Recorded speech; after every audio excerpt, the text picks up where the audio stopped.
नमस्कार। तबसरा आज दोपहर तक में एक बार फिर आपका स्वागत है और मैं हूं दर्शपाल गुप्ता और मेरे साथ हैं वरिष्ठ पत्रकार सतीश वर्मा जी। सतीश जी, करगिल हिल काउंसिल के चुनाव भाजपा के लिए एक बड़ी चुनौती और बसंत रथ आईजीपी जो रहे हैं अब चौराहे पे खड़े हैं। सबसे पहले हम बात करते हैं करगिल की। करगिल में चुनाव होने जा रहे हैं। जैसे हमने कहा कि चुनावों का तो शुरू होने वाला है। जम्मू कश्मीर में भी चुनाव जो है हो सकते हैं, निकाह चुनाव, असेंबली का तो नहीं हम सोच सकते अभी, ना ही बात कर सकते हैं।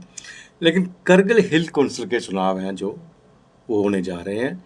वो 16 अगस्त से लेकर 23 अगस्त तक वहाँ नॉमिनेशन है और 10 सितंबर को वहाँ पे इलेक्शन होगा। करगिल में 30 सीटें हैं जिसमें से 26 जो है इलेक्टेड होते हैं और 4 नॉमिनेट होते हैं। यहाँ तक करगिल का सवाल है कि पिछली बार वहाँ पे एनसी और पीडीपी ने करगिल हिल काउंसिल को ले लिया था, हथिया लिया था। उसमें से 10 सीटें एनसी की थी और 8 सीटें जो कांग्रेस की थी। लेकिन इन्होंने भारतीय जनता पार्टी की 3 सीटें थी। जिस तरह से गोवा में हुआ, दूसरी स्टेटों में हुआ, यूटी बनने के बाद भारतीय जनता पार्टी ने हिल काउंसिल में अपने राज्य स्थापित कर लिया, तब चलेगी।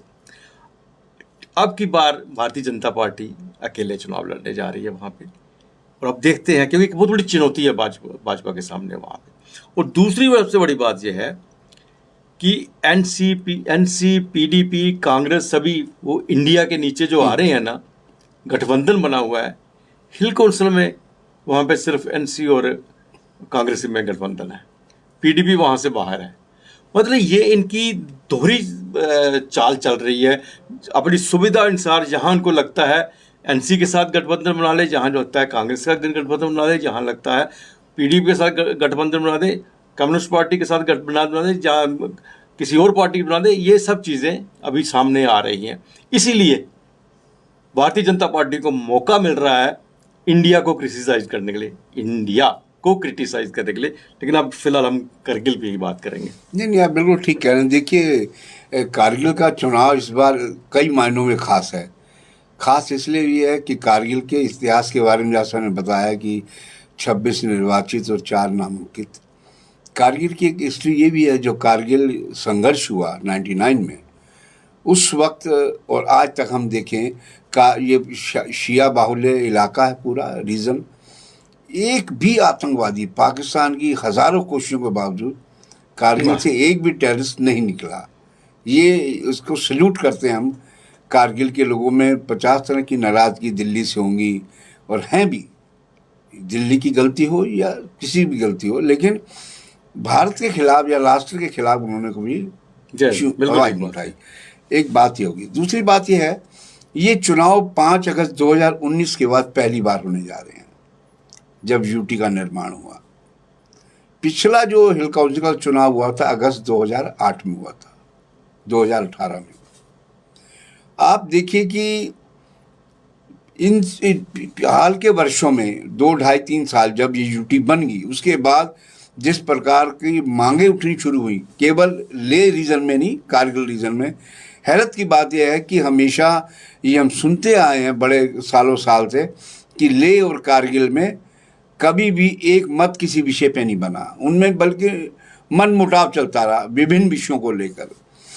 ये पहली बार हुआ कि ये दोनों हिल काउंसिल के ले के लोग और कारगिल के लोग, जो वहाँ की बड़ी संस्थाएं हैं, मजबूत संस्थाएं हैं, उन्होंने कहा जी हमें तो 2 सांसद चाहिए, हमें सिक्किम टाइप की असेंबली चाहिए। जो उन्होंने मांग पत्र दिया जो गृह मंत्रालय को, वो अभी भी चल रहा है, वो नाराज़गी अभी भी है। आपको याद होगा कि पिछले साल जब ले हिल काउंसिल का चुनाव हो रहा था तो बाइकआउट की कॉल दी गई थी और पूरा हड़कंप मच गया था दिल्ली तक। तब दिल्ली बुलाकर आनंद फानन में इनको समझाया गया था कि आप चुनाव तो लड़िए। जी.के. रेड्डी जो एमओ सोम थे, उन्होंने उनको समझाया और उनके समझाने में वो आ गए, चुनाव हो गया। लेकिन मसला जस का तस बना रहा। ये इसलिए बताया जा रहा है कि आखिर बीजेपी की भूमिका क्या है वहाँ। बीजेपी भले अकेले लड़ रही है, हमें जो सूत्र बता रहे हैं बीजेपी के अशोक कौल या दूसरे नेता, वो वहाँ कैंप लगाए बैठे हैं कि किसी तरह हम अपने कारगिल में चीज़ों को जोड़ लें। लेकिन जिस ओर आपने इशारा किया कि वहाँ पर एनसी और कांग्रेस ने समझौता कर लिया, और सबसे बड़ी दूसरी बात, पहली बार क्या होने जा रही है, दो बातें। पहली बार तो यह कि पहले बार ईवीएम पे जरिए पोलिंग होने आ रही है। ईवीएम का नाम आते लोगों के कान खड़े हो जाते हैं कि खेल तो नहीं है। दूसरी बात, हाई कोर्ट के ऑर्डर पर इस बार ये पार्टी सिंबल पे चुनाव लड़ने जा रहे हैं। इसलिए कहा जा रहा है जब निर्दलीय चुनाव होता है, इंडिपेंडेंट होता है, तो पता नहीं चलता कौन आदमी किधर भाग जाएगा। तो ये दो खास बातें हैं। बीजेपी के लिए विडंबना ये है कि बीजेपी दो धारी पे चल रही है। बीजेपी आखिर करे तो करे क्या, चूंकि लेह में भी लोग नाराज हैं, सिवाय उनकी पार्टी का सांसद जो जामयांग है वो नाचता फिरता है, वो केवल वो उनके पक्ष में है। बाकी जितने टी चिवांग जो एक्स एमपी रहे हैं, एक बार इंडिपेंडेंट एक बार बीजेपी की टिकट पर, और जितने नेता रहे हैं लेह से, वो एकदम खड़े हैं इंकलाब की आवाज़ लेकर, उनकी आवाज़ मिला रहे हैं कारगिल के लोग। अब देखिए ना, कांग्रेस के जो असगर करबलाई और कहा जाए एनसी के कमर अली अखून, इन दोनों ने कहा कि हम इस प्रकार का समझौता हमने कर लिया ताकि पहला चुनाव है यूटी बनने के बाद, दिल्ली तक एक संदेश जाए कि कारगिल एक तरफ पूरी तरह खड़ा है। आपने पीडीपी का जिक्र किया, पीडीपी इस खेल में नहीं है, पीडीपी गेम से बाहर है। इन दोनों के समझौते थे। अब इसमें दिलचस्प पहलू ये भी है कि जो 10 सितंबर को जो पोलिंग होने जा रही है, उसमें ऊंट किस करोड़ बैठेगा। जिस प्रकार आपको याद होगा कि शियाज ने जम्मू में भी प्रदर्शन किया था, एक बहुत बड़ा जुलूस निकाला था अपनी मांगों को लेकर, चूँकि पूरा कारगिल शियाज है।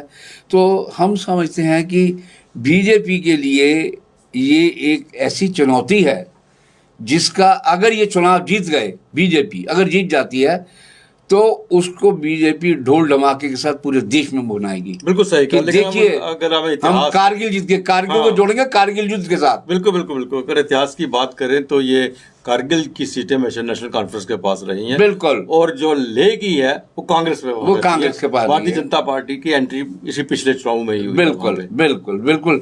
मतलब ये चूंकि, और सबसे बड़ी बात यह है, ये सामरिक महत्व से हमारा एक ऐसा क्षेत्र है लद्दाख, एक तरफ चीन और एक तरफ पाकिस्तान, इसलिए ज़रूरी बन जाता है वहाँ कोई चुनाव जीते, बीजेपी जीते, एनसी कांग्रेस जीते, लेकिन एक स्थायित्व आना चाहिए, ताकि जो पड़ोसी, कहने के लिए पड़ोसी हैं दुश्मन, चीन और पाकिस्तान, उनको कड़ा संदेश जाए कि यहाँ अगर लोकतांत्रिक प्रक्रिया चल रही है तो यहाँ सब किला मजबूत ठोक के बैठे हैं, उनको आप टस से मस नहीं कर सकते। तो हम समझते हैं इसमें बड़ी दिलचस्पी है। जो अभी तो नामांकन का सिलसिला है, उसके बाद जब वापसी और उसके बाद जो चुनाव होगा, उसके जो नतीजे आएंगे, हमें लगता है कि वो देश की सियासत पर, प्रदेश की, यहाँ की जम्मू कश्मीर की सियासत पर, चूँकि पहले हमारा अंग रहा है जम्मू कश्मीर का लद्दाख, जम्मू कश्मीर लद्दाख एक स्पेशल स्टेट हमारा राज्य था, लेकिन अब ये चुनाव चूँकि 5 अगस्त 2019 के बाद यूटी बनने के बाद हो रहा है, इस मायने में भी अगर बीजेपी लूजर रहती है तो विपक्ष को कहने का मौका मिलेगा कि 5 अगस्त 2019 का पहला फैसला। पर जहाँ तक हम सोच रहे हैं कि ये यूटी बनने के बाद भी वहाँ कोई खास चेंज आने वाली नहीं है, क्योंकि पहले भी उनका करगिल का और लेह का अलग अलग रहा सिस्टम, अलग अलग उनकी जो हिल काउंसिल रही। अगर राज्य में था तो वो जम्मू कश्मीर के साथ वो अलग से ही अपने आप को समझते थे। जम्मू कश्मीर के साथ कभी समझते नहीं थे, सिवाय इसके सरकार उनकी है, फंड्स वहाँ से आने या सचिवालय उनका है, बल्कि वो अपनी हिल काउंसिल करगिल वाले और लेह वाले अपने ढंग से चला रहे थे, उन पर नहीं था। अब भी वही सिलसिला रहेगा, क्योंकि अब यही देखना, जैसे आपने कहा, ये बड़ी चीज़ है कि भारतीय जनता पार्टी की एंट्री वहाँ कैसे होती है। बीजेपी और कांग्रेस एनसी और कांग्रेस, इससे पहले भी वहाँ उनका दबदबा वहाँ था, सब कुछ था। अब नई चीज़ सामने आ रही है, तिकोना मुकाबला जो होगा। इंडिपेंडेंट भी, पिछली बार भी इंडिपेंडेंट थे वहाँ पे, उसमें 5 तो इंडिपेंडेंट जीते थे पिछली बार भी, जिनने भारतीय जनता पार्टी में बाद में अपने साथ मिला लिया था। इस बार भी इंडिपेंडेंट भी होंगे, क्योंकि 26 सारी सीटें हैं, 4 तो इलेक्टेड है, 4 इलेक्टेड का तो फायदा तो केंद्र सरकार को ही होगा। तो आने वाले दिनों में सचमुच ये जो चुनाव है बड़ा दिलचस्प होगा, दिलचस्प होगा। इसके नतीजे, इसके अपने सियासी, अपने तरीके से सियासी मायने भी निकाले जाएंगे। जी, एक और बड़ी जम्मू कश्मीर में आजकल चर्चा का विषय बना हुआ है आईजीपी बसंत रथ का। हालांकि उनसे नौकरी से निकाल दिया है, छोड़ दिया है, जो भी है, सस्पेंशन रही उनकी, सस्पेंशन के बाद उनको फिर सस्पेंड किया गया और एक्सटेंड किया गया।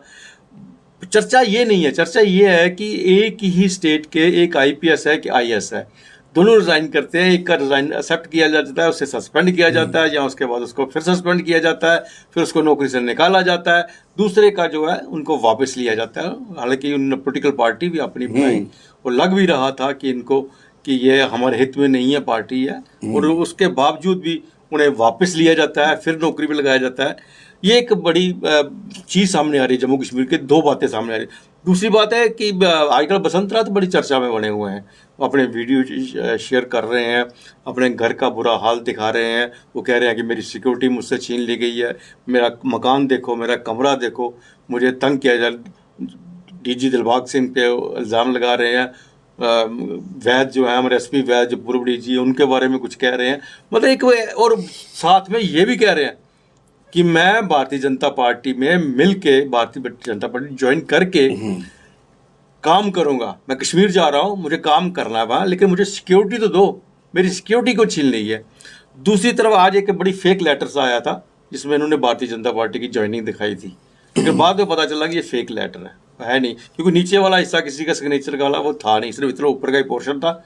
और भारतीय जनता पार्टी के प्रवक्ता से ठीक ने ये कहा दिया कि हम जो है अनुशासनहीनता नहीं बर्दाश्त करेंगे अगर वो हमारी पार्टी में आते हैं।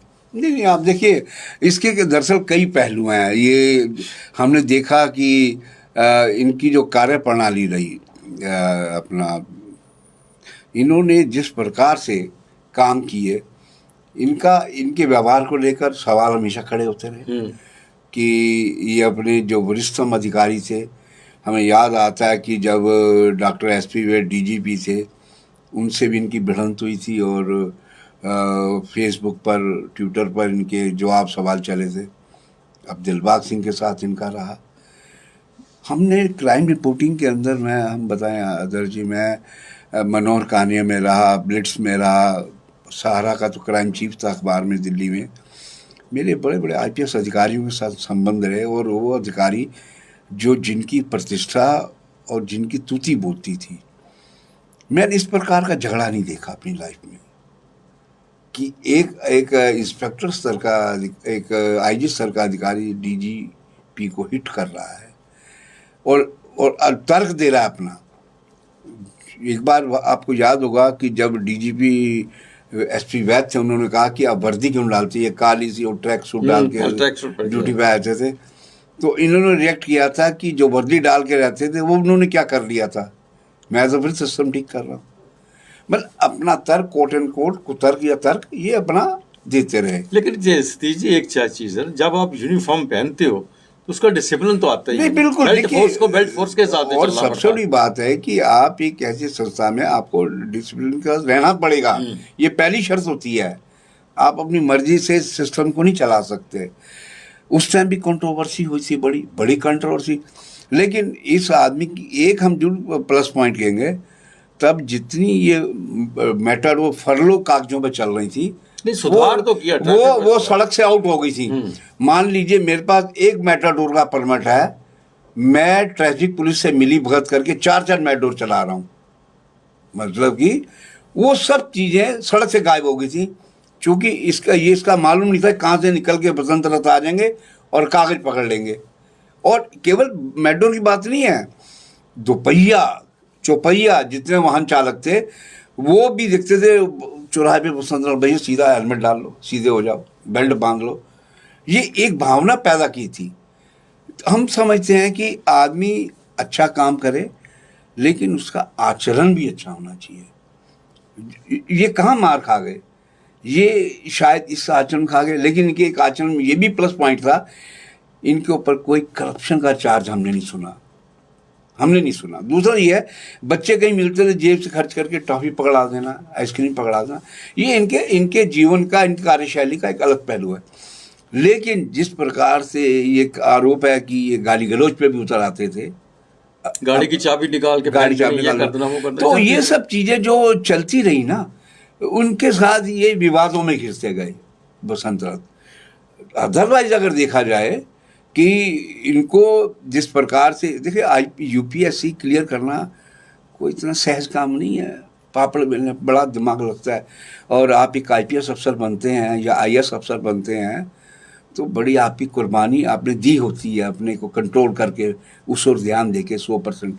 तो और ऐसा शख्स मूलतः उड़ीसा के रहने उड़िया है और जेएनयू से पास आउट है। तो अगर कुल मिलाकर इनका देखा जाए, कई बार होता है कि आदमी का बैकग्राउंड और किस माहौल में आदमी उठ बैठ हुई है, उसका भी कहीं ना कहीं इम्पैक्ट होता है। श्री जी, आपका बड़ा एक्सपीरियंस, मैं आपसे एक ही सवाल पूछता हूँ जी, क्या भारतीय जनता पार्टी उन्हें एक्सेप्ट करेगी? देखिए कल हम देख रहे थे कि इन्होंने कहा, क्लेम किया कि मैंने ऑनलाइन मेंबरशिप ले लिया है। इमीडिएट उस पर रिएक्ट आया सुनील सेठी प्रवक्ता का कि हम पार्टी में अनुशासनहीनता कतई बर्दाश्त नहीं करेंगे।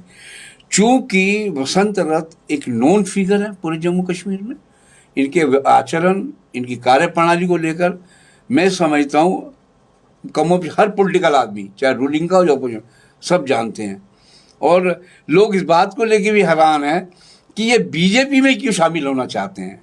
इनका अगर जबकि इनके साथ जो भी हो रहा है इसी दौर में हो रहा है, बिल्कुल हैरानी की बात यह है, लेकिन फिर भी ये बीजेपी में जा रहे हैं। इनका कहना यह है कि मैं वापस उड़ीसा जाऊंगा, मैं कश्मीर जाऊंगा, मैं चुनाव लड़ना चाहता हूं उमर अब्दुल्ला और महबूबा मुफ्ती के खिलाफ, ये भी इनका कहना है। सवाल कुल मिलाकर ये होता है कि सियासत में आइए। आपने एक बड़ी बात और कही थी कि आपने कहा एक आईएएस अफसर शाह फैजल, देखिए शाह फैजल जिसने सरकार के खिलाफ प्रोपेगेंडा किया एक नई पार्टी फ्लोट करके, और वो आदमी फिर बहाल हो गया ड्यूटी पे। इसने कम से कम, हमने देखा इस शख्स ने कम से कम सरकार के खिलाफ एक लफ्ज़ नहीं बोला। ये अधिकारियों के खिलाफ लड़ते रहे, बोलते रहे, वो अलग विषय है विवाद का कि गलत लड़े या सही लड़े, लेकिन हम समझते हैं इस तरह की जो अनुशासनहीनता है, जिस तरह दिलबाग सिंह के खिलाफ खुल के बोलना, देखिए एक गलत मैसेज आता है। आप सेम पुलिसिंग में हैं, आप लोगों में क्या संदेश जा रहा है कि एक आईजी स्तर का अधिकारी डीजी स्तर के अधिकारी को कैसी भाषा बोल रहा है। हम समझते हैं इसमें कमी कहीं ना कहीं हमारे सिस्टम में भी रही। जब ये शुरू हुए थे इनको बुला के समझाना चाहिए था, भाई आप एक सिस्टम से बंधे हैं, आप अगर डीजीपी के काबू नहीं आ रहे तो और सिस्टम पर लेवल पे होना चाहिए। ठीक कह रहे हैं, मुझे लगता नहीं समझाने की एक आईपीएस को जरूरत होती है, नहीं, लेकिन पता नहीं इनका अपना एक सिस्टम है। देखते हैं आगे क्या होता है। बिल्कुल बिल्कुल। तो ये था तबसरा आज तक, इंतजार कीजिए कल तक। नमस्कार। नमस्कार।